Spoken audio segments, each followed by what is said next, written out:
PDP chairman Abdul Nasar Madani ഇന്ന് ആശുപത്രി വിടും. ആരോഗ്യസ്ഥിതി മോശമായതിനെ തുടർന്ന് എറണാകുളത്തെ സ്വകാര്യ ആശുപത്രിയിൽ ചികിത്സയിലായിരുന്നു.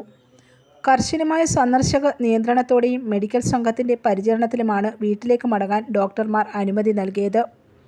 ഫെബ്രുവരി 20-നാണ് എറണാകുളം മെഡിക്കൽ ട്രസ്റ്റിലെ തീവ്രപരിചരണ വിഭാഗത്തിൽ പ്രവേശിപ്പിച്ചത്.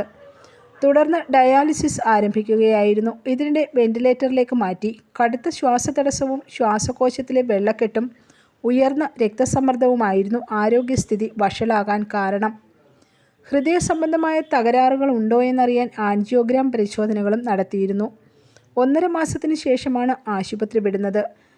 ദിവസേനയുള്ള പെരിറ്റോണിയൽ ഡയാലിസിസ് മെഡിക്കൽ സംഘത്തിൻ്റെ മേൽനോട്ടത്തിൽ വീട്ടിൽ തുടരുന്നതിനാണ് തീരുമാനം.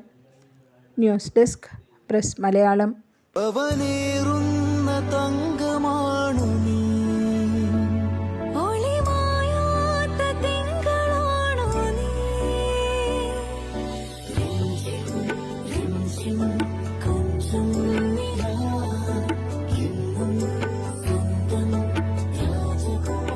Be a Rajakumari. Rajakumari Gold and Diamonds. The trust of Travancore.